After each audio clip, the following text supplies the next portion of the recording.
Poddar house में सब लोग न्यू ईयर की विशेस दे रहे होते हैं एक दूसरे को।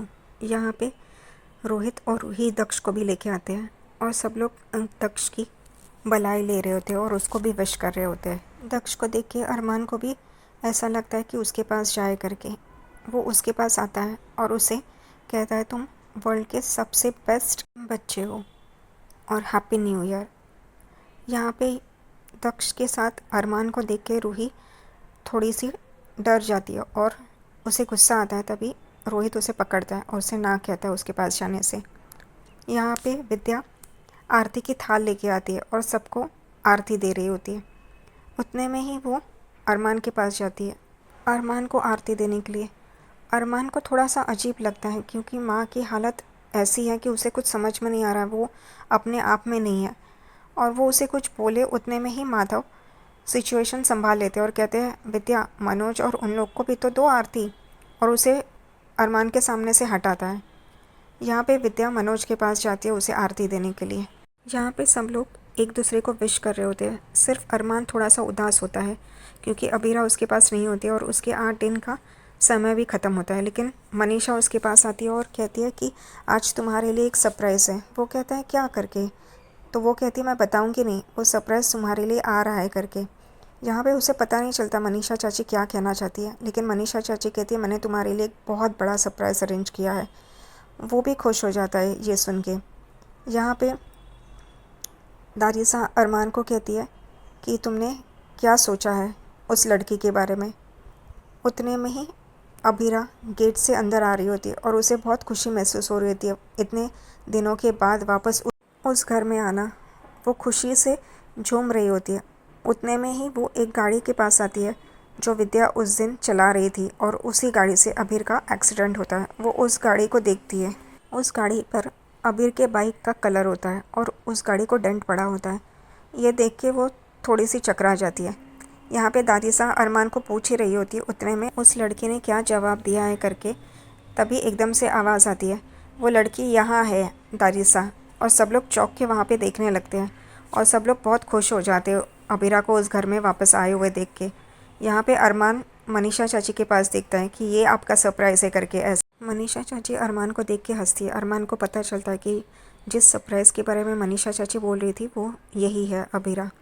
यहाँ पे माँ अबीरा को देखती है और आरती की थाली उसके पास लेके आती है। अबीरा आरती लेती है, विद्या माँ को हैप्पी न्यू ईयर करती है और उनके पैर छूती है और एकदम से दोनों पैर छूती है। तभी उसे पता चल जाता है कि एक पैर में पायल है और दूसरे में नहीं। और जब भी अबीर का एक्सीडेंट हुआ होता है वहाँ पे एक पायल मिली होती है।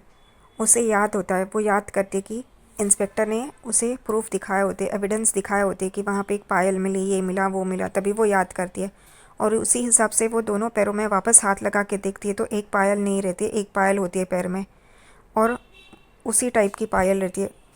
यहाँ पे अबीरा का शक यकीन में बदल जाता है और अबीरा उनके पैर चेक करिए। ये देख के माधव को भी पता चल जाता है कि अबीरा को ये पता चल गया है कि विद्या ने ही वो एक्सीडेंट किया है।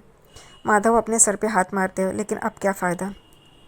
यहाँ पे अबीरा विद्या का पैर छोड़ नहीं रही होती है। तभी विद्या कहती है अबीरा पैर छोड़ो ना अबीरा।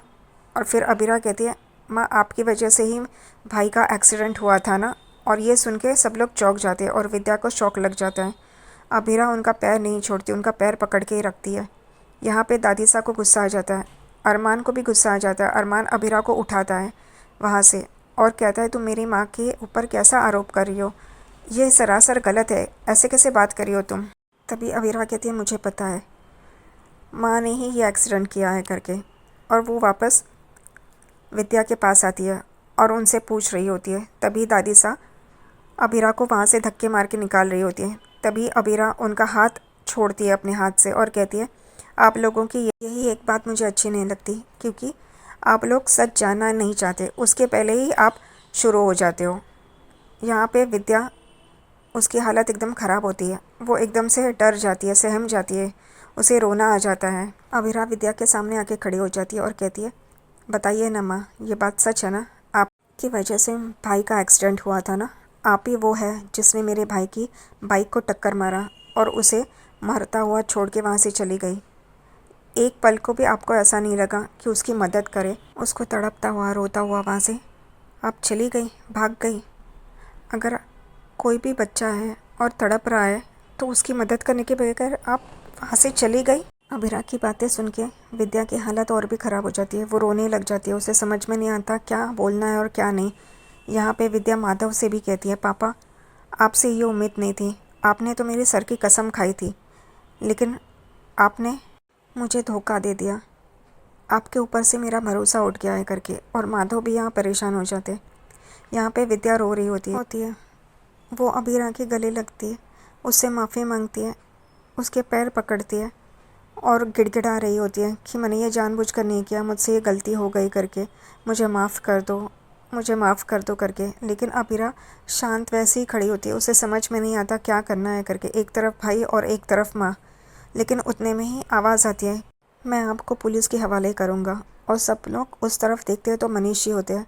विद्या उठ के मनीष जी के आगे हाथ जोड़ती है, मैंने गलती की है, मुझे पता है, लेकिन मैंने ये जानबूझकर नहीं किया। लेकिन मनीष जी उन्हें कहते हैं कि नहीं, आपने ये गलती की है, मेरे बच्चे की हालत ख़राब कर दी है, उसे अधमरे हालत में वहाँ पे छोड़ के आप भाग गई, इसके लिए आपको माफ़ी नहीं मिलेगी। अब मैं पुलिस को बुलाता हूँ, पुलिस ही आपको पूछेगी। यहाँ पे विद्या ये सुन के एकदम से उसको चक्कर आ जाता है और वो नीचे गिर जाती है। यहाँ पे अरमान और अबीरा उसे दोनों पकड़ते हैं। मनीषी कहते हैं मैं पुलिस को फ़ोन लगाता हूँ करके। तभी दादी सा कहती है कि आप बात को तो समझो, अबीर के पैर नहीं है, लेकिन आप अभी इस हालात में नहीं है कि कुछ समझ सको, विद्या की हालत तो देखो। लेकिन मनीषी कहते हैं कि नहीं, अब मैं पुलिस को बुला के ही रहूँगा और उनको अरेस्ट करवाऊँगा। यहाँ पे अबीरा उनके पास आती है और कहती है कि पर नानू आप चुप रहिए थोड़ी देर के लिए, आप प्लीज़ यहाँ से जाइए। उतने में ही सुलेखा का फ़ोन आता है मनीष जी को और कहती है कि अबीर यहाँ पे बहुत बेकाबू हो गया, आप जल्दी घर आइए। ये सुन के अबीरा और मनीष जी एकदम चौंक जाते हैं। वो वहाँ से चले जाते हैं। लेकिन जाते जाते अबीरा अरमान को देखती है। यहाँ पे अबीर चल ना पाने की वजह से एकदम गुस्से में होता है। उसे चलना होता है, उसे कॉन्सर्ट करना होता है, इसलिए वो उथल पुथल कर रहा होता है। यहाँ पे सुलेखा और सुरेखा दोनों उसे संभालने की कोशिश कर रहे होते हैं, लेकिन वो कामयाब नहीं हो पाते। यहाँ पे अबीर चलने की कोशिश करते करते नीचे गिर जाता है। दूसरी तरफ विद्या को डॉक्टर चेक करके जाते हैं और कहते हैं कि उसका बीपी हाई हो गया, इस वजह से वो बेहोश हो गई है, लेकिन मैंने इंजेक्शन दे दिया है, थोड़ी देर में वो होश में आ जाएगी। यहाँ पे माधव एकदम बेचैन हो जाते हैं। वो कहते हैं कि मैंने पुलिस का फ़र्ज़ सही तरीके से नहीं निभाया है। लेकिन दादी सा कहती है तुम परिवार और पुलिस का फ़र्ज़ इन दोनों के बीच में थे और तुमने परिवार को चुना, मुझे अच्छा लगा करके। लेकिन ये बातें अरमान को समझ में नहीं आ रही होती। उसे एक तरफ अबीरा होती है और एक तरफ माँ। अब वो बीच में फंस गया है। दूसरी तरफ यहाँ पे अबीर नीचे गिर जाता है और उतने में ही अबीरा और मनीष जी वहाँ पे आ जाते हैं। यहाँ पे अबीरा तुरंत अपने भाई के पास जाती है उसे उठाने के लिए, लेकिन वो उस पर गुस्सा करता है और उसे बाजू में हटा देता है और वो भी गिर जाती है। यहाँ पे अबीरा बहुत बुरी तरह से रो रही होती है और अबीर अपने गिटार की तरफ रेंगते हुए जा रहा होता है, लेकिन वो अपने गिटार तक पहुँच नहीं पाता। और ये देख के अबीरा और बाकी घर वाले बहुत ही बुरी तरह से रो रहे होते हैं। अबीर भी थक हार के ये कहता है अब मैं कभी कॉन्सर्ट नहीं कर पाऊँगा करके, और वो रो रहा होता है। यहाँ पे विद्या होश में आती है और अब वो अरमान को देखती है और उसे कहती है मैंने जानबूझकर नहीं किया, मुझे तभी एक कॉल आया था मनीषा का और वो मैं उठाने जा रही थी, बस एक पल की नज़र हटी मेरी और ये दुर्घटना घटी है।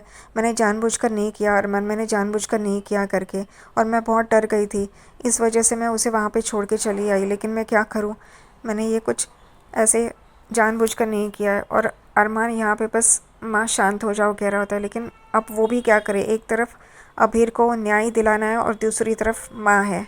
अबीर चिल्ला रहा होता है कि मेरा एक्सीडेंट किसने किया। तभी सुलेखा और सुरेखा कहते हैं कि पुलिस इसकी इंक्वायरी कर रहे हैं, वो पता लगा लेंगे। लेकिन अबीर कहता है वो मुझे ठोकर मार के भाग गया, उसका कुछ नहीं, मेरी ज़िंदगी ख़राब हुई उसका कुछ नहीं, लेकिन मेरी यहाँ पे ऐसी हालत है और मैं कुछ नहीं कर पा रहा हूँ। मैं खुद जाता हूँ पुलिस के पास, उन्हें पूछता हूँ ये हालत मेरी किसने की करके।